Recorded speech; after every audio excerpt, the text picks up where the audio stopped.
+2 കഴിഞ്ഞ വിദ്യാർത്ഥികളെ ട്രാപ്പിലാക്കാൻ വേണ്ടിയിട്ട് ചില ഗ്രാമപ്രദേശങ്ങളിൽ ചില ഏജൻസികൾ, സ്ഥാപനങ്ങൾ, ചില പേഴ്സൺസ്, ആളുകൾ ഫ്രീ കരിയർ ഗൈഡൻസ് ക്ലാസ്സുകൾ കൊടുക്കുന്നുണ്ട്. അങ്ങനെ ഫ്രീ കരിയർ ഗൈഡൻസ് ക്ലാസ്സുകൾ കുട്ടികൾ നല്ല രീതിയിൽ അക്സെപ്റ്റ് ചെയ്തു. അവർ വളരെ നല്ലൊരു അനുഭവമായി മാറുകയും അവരവരുടെ അഡ്രസ്സ്, കോണ്ടാക്ട് നമ്പർ, അതുപോലെ തന്നെ അവരുടെ ഫോട്ടോസ് ഒക്കെ ആ കരിയർ ഗൈഡൻസ് എടുത്ത വ്യക്തികൾക്കോ അല്ലെങ്കിൽ സ്ഥാപനത്തിനോ കൈമാറുകയും ചെയ്യും. 1, 2, 3 ദിവസം കഴിയുമ്പോൾ ആ കരിയർ ഗൈഡൻസ് എടുത്ത ആ ക്ലാസ് എടുത്ത ആളുകളോ ഏജൻസികളോ ആ കോണ്ടാക്ട് നമ്പർ ഉപയോഗിച്ചുകൊണ്ട് നമ്മുടെ ആ കുട്ടികളെ വിളിക്കുകയും അവരോട് ആ കോഴ്സിലേക്ക് അവരുദ്ദേശിക്കുന്ന ആ കരിയർ ഗൈഡൻസ് ക്ലാസ് എടുക്കുന്ന ആളുകളും ആ സ്ഥാപനം ഉദ്ദേശിക്കുന്ന സ്ഥലങ്ങളിലേക്ക് ജോയിൻ ചെയ്യാൻ പറയുകയും കുട്ടികൾ ഇല്ലാത്ത പണം എടുത്തിട്ട്, ലോൺ എടുത്തിട്ട്, കടം വാങ്ങിയിട്ട് അവർ ആ കോഴ്സിന് പോയി ചേരുകയും ചെയ്യണം.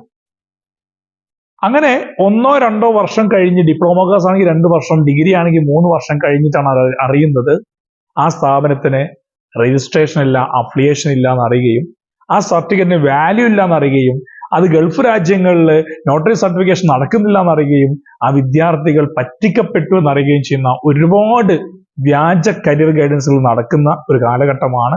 പല സ്ഥലങ്ങളിലും പല ഗ്രാമങ്ങളിലും നടന്ന് ആ ഗ്രാമത്തിന്റെ തന്നെ വളർച്ച വളരെ താഴത്തേക്ക് എത്തിക്കുന്ന ഒരു അവസ്ഥ ഉണ്ടാകുന്നുണ്ട്.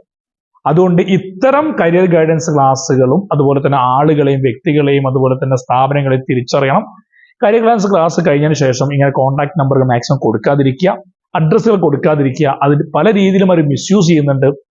+2 കഴിഞ്ഞ ഉടനെ റിസൾട്ട് പോലും അറിയാതെ കുട്ടികളെ വിളിച്ചിട്ട് പല സ്ഥാപനങ്ങളിലേക്കും പല ഇതിലേക്കും ജോയിൻ ചെയ്യിപ്പിച്ചിട്ട് അതിന് അഫിലിയേഷൻ ഇല്ല എന്നും ആ സർട്ടിഫിക്കറ്റിന് വാല്യൂ ഇല്ല എന്നും അറിയുമ്പോൾ ഉണ്ടാകുന്ന മാനസികമായ വിഷമം അനുഭവിച്ചത് കൊണ്ടാണ് പറയുന്നത്. ഒരിക്കലും ഇത്തരം ചതിയിൽ ചെന്ന് പെടരുത്. അതുപോലെ തന്നെ നടത്തുന്ന ആളുകളും ഇവരുടെ ലക്ഷ്യം, ഉദ്ദേശശുദ്ധി, ഈ കരിയർ ഗൈഡൻസ് ക്ലാസ്സുകൾ എടുക്കുന്ന ആളുടെ ലക്ഷ്യവും ഉദ്ദേശശുദ്ധിയും മനസ്സിലാക്കിയിട്ട് മാത്രം നമ്മൾ എന്ത് ചെയ്യുക, അവർക്ക് നമ്മുടെ ഗ്രാമപ്രദേശങ്ങളിലുള്ള സ്ഥാപനങ്ങളിലേക്കും സ്ഥലങ്ങളിലേക്കും അലോട്ട്മെന്റ് കൊടുത്താൽ മതി. അല്ലാതെ കൊടുക്കരുത്. നമ്മളെ മക്കളെ ബലിയേടാക്കരുത്. Thank you.